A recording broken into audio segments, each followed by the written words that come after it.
ఈ రోజే డౌన్లోడ్ చేయండి. మీ ఫేవరెట్ షోస్ చూడండి.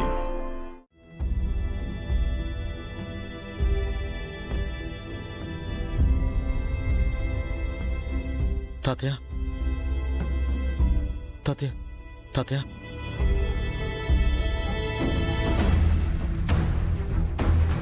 డాక్టర్, మా తాతయ్యకి ఇప్పుడు ఎలా ఉంది? నేను చూస్తాను. మీరు కాస్త బయట ఉండండి ప్లీజ్.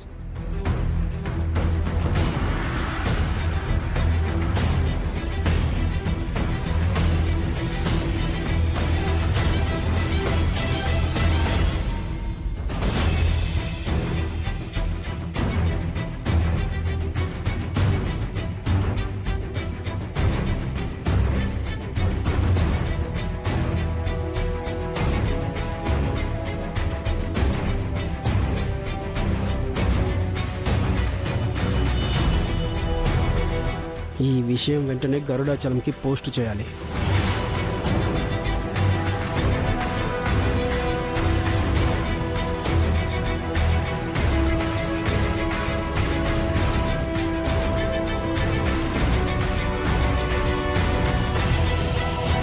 సిస్టర్, పేషెంట్ని జాగ్రత్తగా అబ్జర్వ్ చేస్తున్నాను. నేను ఇప్పుడే వస్తాను. ఓకే.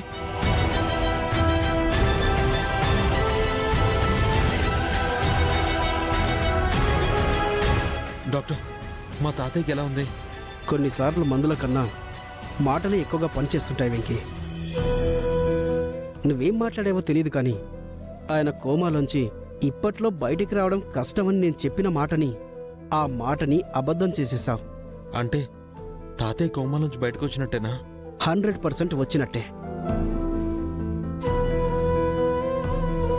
కానీ చెప్పండి డాక్టర్. ఆయన మాట పడిపోయింది. కాలు చేతులు పనిచేయడం లేదు.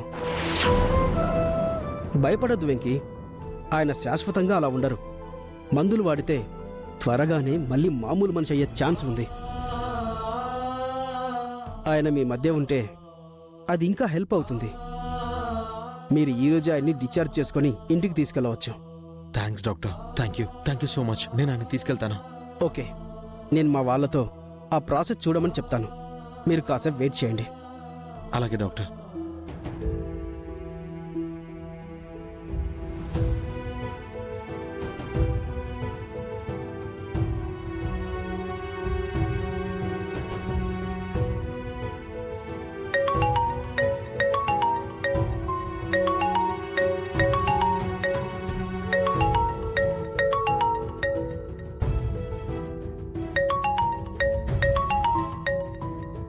బావ కాల్ చేస్తున్నాడేంటి?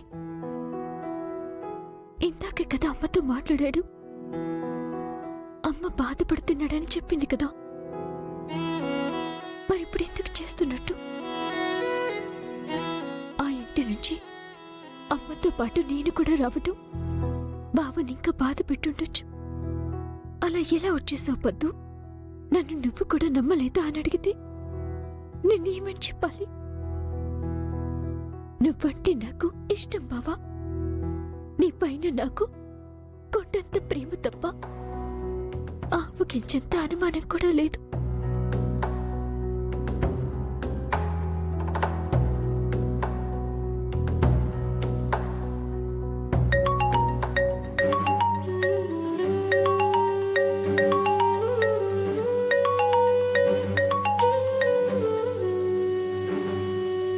హలో పద్దు. సారీ బావా.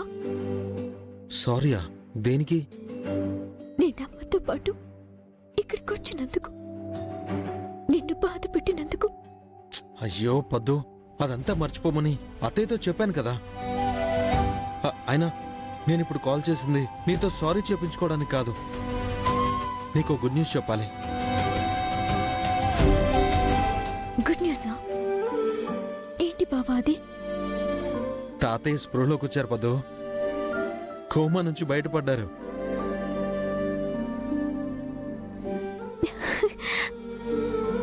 అవునా బావా?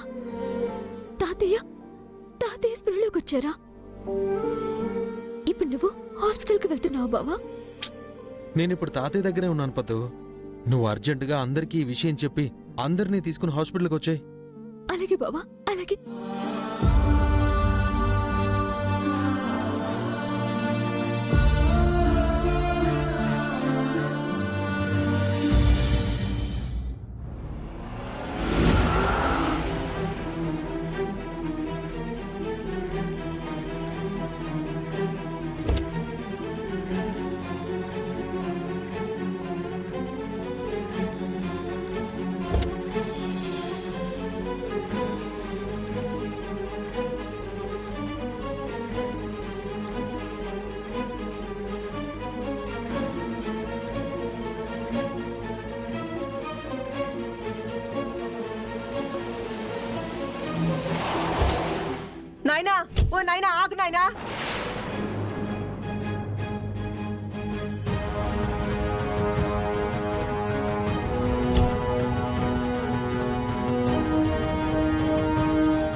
నాయనా నాయనా, తాతయ్య మంత్రి గారితో మీటింగ్ ఉంటే పోయింటివి.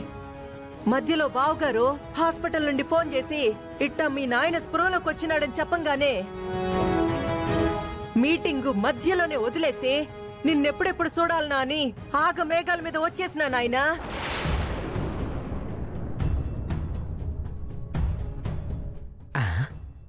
మేఘాల మీద అంటదేంటి మాయా? కారులో కదా వచ్చింది. అబ్బా నువ్వు ఊరుకోరా. ఆ, అద్భుతం జరిగి నువ్వు కోమాలోంచి బయటికి రావడం, డిశ్చార్జ్ అయ్యి ఇంటికి రావడం, ఆనందం అయితే నీ మాట పడిపోవడం, నీ కాళ్ళు చేతులు పడిపోవడం తెలుసుకుని చాలా సేపటి వరకు నా నోట మాటే రాలే నాయనా. నా కాళ్ళు చేతులు కూడా పనిచేయలే నాయనా. ఇప్పుడు కూడా చూడు నాయనా, ఒక కంట్లో పన్నీరు ఇంకో కంట్లో కన్నీరు వస్తా ఉండాయి.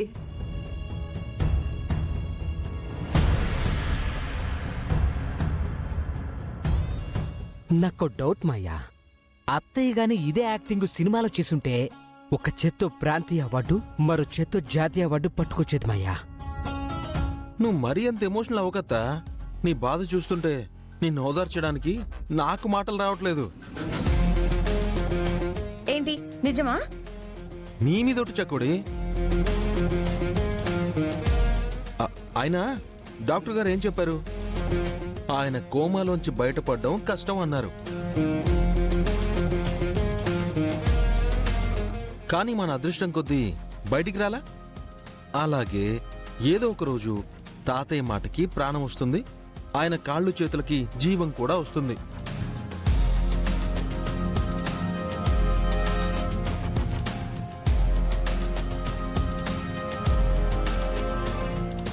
హలో ఆలపాటి వారు,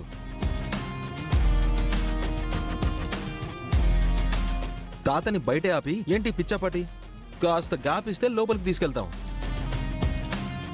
ఏ ఏంది నాయన అట్నే లోపలికి తీసుకుపోతా? ఆ, మా నాయనకి దిష్టి తీయొద్దు.